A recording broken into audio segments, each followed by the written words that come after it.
hello everyone.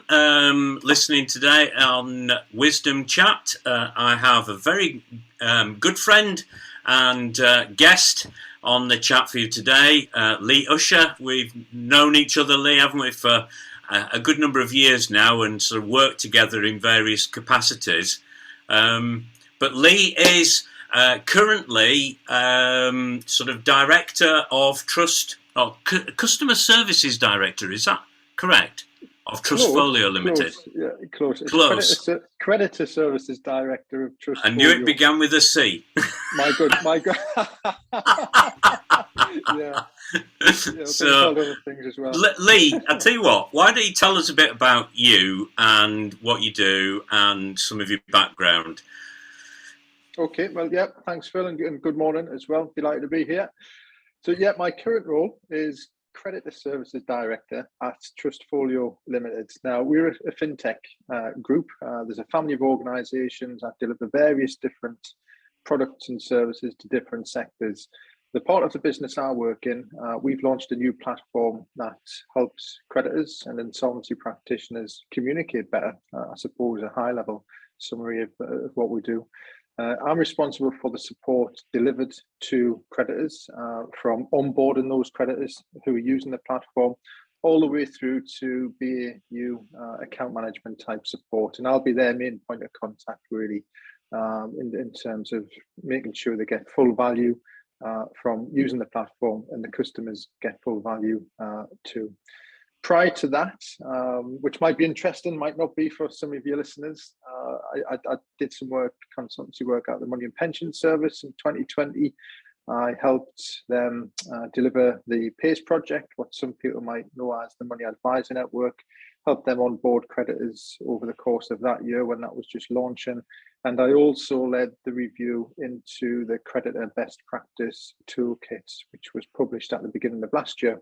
Now, that was interesting because that brought us into contact and me into contact with lots of different creditors, not just from financial services, which my background was from, but also public sector creditors from local authorities.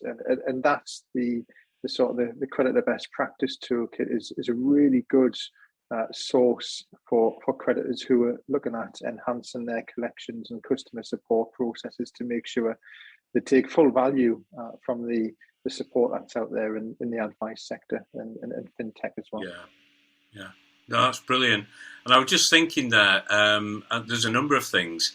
One, first of all, the Money and Pension Service, government department that sort of oversees the money and debt advice world and looks at sort of standards of practice and give reassurance to those who are seeking some kind of assistance, that they're dealing with organisations that know what they're talking about, can help them and support them through difficult times. So that's one thing.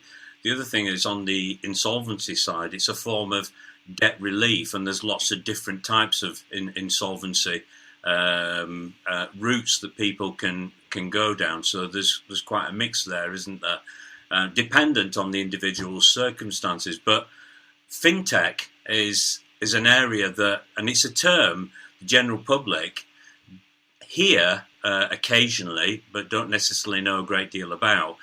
What you're talking about is the technology brought to bear for organisations to do what they do best. So in this case, insolvency practitioners and creditors that they can use to manage the accounts that are indebted. Whereas for individuals out in the big wide world, fintech can be, as I talk to them about, technology enables them to improve the way they manage their money. Enables them to do things like switching from one provider to another, whether that's utilities, although energy is a bit of a difficult market at the moment. But so there's lots of good things, both in terms of corporate and also consumer side in fintech, isn't there? Yeah, I mean, I'm a bit of a geek when it comes to technology, and from about the age of 5 or 6, I've always had a gaming console or the latest gadgets or whatever. I've always been interested in technology, so this is fascinating for me, and it's an interesting stage in my career. But fintech, when you speak to some people who don't understand it, really it's a bit of a dirty word, and you replace the humans, you're taking the human element out of it. That's definitely not what we do. What we say, the products that we deliver to the sector, it's supposed to complement what people do within the workplace. So we've got, for instance, there's three different main parts of our business. One, which you might have heard of, and some of your listeners might have heard of, and might be used actually, is Tip Trust. Now, Tip Trust, again, it's fintech that supports around about 800 free sector debt advisors across the UK, MAPS funded debt advisors across the UK, through provision of credit reports and some high-level open banking data. That technology, it doesn't replace the advisor role. It helps the advisors to be more efficient, and it's brought real efficiencies to the debt advice process in terms of how those advisors can demonstrate some of the affordability, not all. I'll hasten to add that's a specialist skill from an advisor perspective, but some high-level affordability items can be captured through open banking data, but also demonstration of what debts are owed, because some customers don't know, and advisors will tell you the stories of people going in with paper bags and saying, "Can you tell me what all of this is? What do I owe?" And sort of the credit data that Tip Trust offers can help with that. Had fantastic feedback at that business in terms of what advisors have been able to do and deliver. The increased number of advice sessions have been able to deliver with the support from Tip Trust. So fintech can really help us all become more efficient. Just on that point about Tip Trust, and you mentioned the some clients coming in with bin liners of paperwork. It's interesting. The thing I notice oftentimes in our industries, our respective fields, is the how quick we are to make assumptions. We assume that people understand certain things. And yeah, I too have experienced working with people in difficult financial circumstances, those who present paperwork to me that think that it's official, and it turns out it's junk mail. And now, obviously, you're talking of different levels of understanding in this world, but assumption is the one thing that really does hamper I suppose people asking for help, because they think, well, what will people think of me? I'm no good. The one thing I get is I'm bad with money, even from people who, when you look at the facts, they're really good with money. And that example you said with the bin liner, it is very common. And so to have means by which we can start to simplify the process, I think is really key. And maybe as we talk about it more and demonstrate it more, that people will feel more comfortable with some of the technology and see how it can actually benefit them. Most people have a smartphone, so fintechnology is... Yeah. I mean, how long have we been talking now before we start talking about the pandemic and the impact of the pandemic? It's got to be discussed, though, because that's something, again, which brings to the forefront the importance of technology and digital solutions. I think it's KPMG who said the pandemic catapulted businesses 6 years ahead of where they were in terms of thinking about digital solutions. Now, some people will say that's for the worse, or other people would say, well, that's for the better.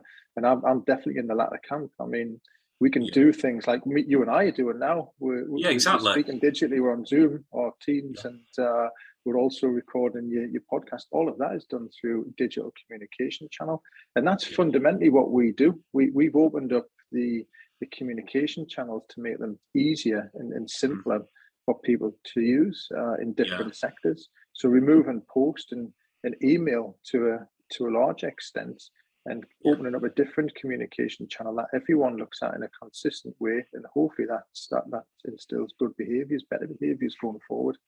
Yeah, I think one of the biggest issues in the mindset of people concerning technology is the ability for it to be breached. like for example, data. Is somebody going to pinch my data? Is somebody going to get access to information that they shouldn't do? And there's when I talk to them about some of the apps out there that they can use in terms of managing their finances, that is the one thing that comes across is, well, how secure is it? So from an organisational point of view, we often hear stories, certainly through the news and media, of like data breaches or simple things back in the day when you remember when the CDs, when they stored data on it, and the number of times somebody had left a pack of CDs on the London Underground. Or I remember one guy from HMRC saying to me, after there'd been some data lost on CDs, he gave me a pencil, and it said on the side of the pencil, made from recyclable CDs. and it made me laugh because we kept hearing these stories. So today, because of that, people are actually saying, well, that's all well and good, but how secure are these systems? Now, are you being mischievous here? And are you going to ask me about blockchain, which I've just asked you not to ask me about in the preamble? you've got my well, seeing as you brought the subject up, Lee, tell us about blockchain. I'm going to give you a very high-level explainer, and then if people are interested, they can contact me direct, and I'll pass them on to our experts in the dev team who will give a much better explainer. So thanks for that, Phil. A hospital pass. But our latest platform, Trust Ledger, which is the platform we're delivering to creditors to manage initially IVA communications between them and insolvency practitioners more efficiently, but also it's got the functionality to include other debt solutions and insolvency products as well. So that is built on the blockchain system of recording information. Now, blockchain, if people haven't heard of blockchain, they might have heard of Bitcoin or Ethereum, which are cryptocurrencies. Cryptocurrencies are normally built on the blockchain system of recording information. And the reason for that is it's immutable, almost bulletproof in terms of not being able to be corrupted. The way the data is stored and the information links together makes it that way. We've got a whole separate presentation, like I say, on blockchain. But yes, it's secure and something that creditors really value at the moment in terms of that important part of the compliance and data security side. It's interesting. That's all I'm going to say on blockchain. No, thank you, Lee. I know it's a very technical subject, and perhaps for some of our listeners, they're not really sort of keen on the too much of the detail. Just to know that at the end of the day, it is a secure system, and likewise with many of the apps, the fact that the whole open banking regulations that came in that allowed the sharing of customer data, so that I can go into a system and I don't have to keep repeating myself every time I go to different places. That data can be shared, but shared securely. And the fact that it's approved by, for example, the Financial Conduct Authority, it's also covered by the Financial Services Compensation Scheme, and so we've got secure systems with various backups. And I'd say to anybody who is perhaps a little bit reticent at using any kind of financial technology, not to be so, but to investigate and look into it, because they could be amazed at how easy it makes their lives. And especially going forward, we can see we're going much more digital these days, aren't we? And the pandemic, as you rightly said earlier, Lee, has driven us down this route. And so we can either dig our heels in and not engage with it, or engage with it in a way that works for us. So yeah, exactly. I totally agree. And look, I get the risks, and we take that really seriously ourselves. We've got processes in place to make sure that data is protected, and creditors obviously are interested in that. We wouldn't pass due diligence if we didn't take that seriously. But also you've got to look at the benefits of what technology and digital solutions offer. We live in a different world now. It's almost 24/7. People want to access information and deal with the things that they need to deal with outside of the normal 9 to 5. I'm sure there's some data from or research from MAPS, it might be, which suggests most people look at the finance or they start looking at the finances later into the evening, or even early hours of the morning when they're stressing about it, they can't get to sleep. So with digital solutions, they've got that at the end of the fingertips. They've got the information if they wanted to look at 24/7, and that's just not something you would have been able to do without those tools. Yeah, definitely.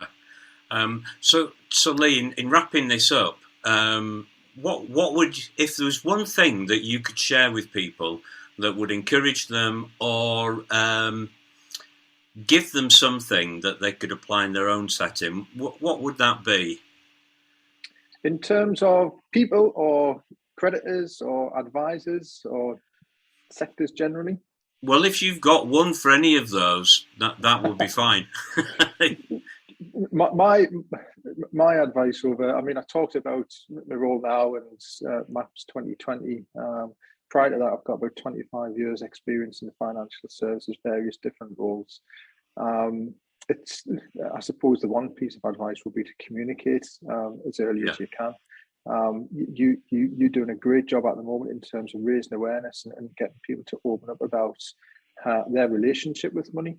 There's still this massive taboo around discussing money and debts, and it just causes more problems really for people if they don't talk to either the creditor in the first instance. If they don't want to talk to the creditor, there's some great support from the advice sector out there. Discuss with your friends if you need to, or family. Just talk about it. Talk about your money problems. If it's causing you stress and anxiety, there's help and support out there. Yeah, that's brilliant, and that's great advice. And I would echo that. And a great source of information online is the Money and Pension Service that you mentioned earlier. They've got some great materials on there. But equally as well, if you do want to talk to somebody, then there's a lot of free advice out there, and you can find out who they are through the Money and Pension Service website. So for any listener who is wanting to talk to somebody, don't wait. Get onto it straight away. And I agree with you, Lee.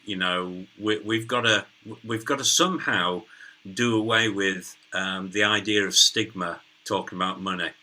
If people are more willing to talk about sex rather than money, we need to change something, don't we? Have you got another podcast for that?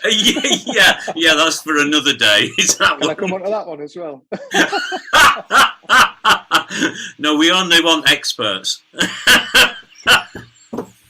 I've just spat my water out over my laptop now. Might not have long left. So, well, Lee, thank you so much for your time. Really appreciate that. And I'm sure, there will be people out there who are sort of interested. If you want to know more, get in touch. Go to Aurum Gold website. And I will put you in touch with the right people. And thank you very much, Lee. Have a great rest of the day. You as well, Phil, and thanks for having me on.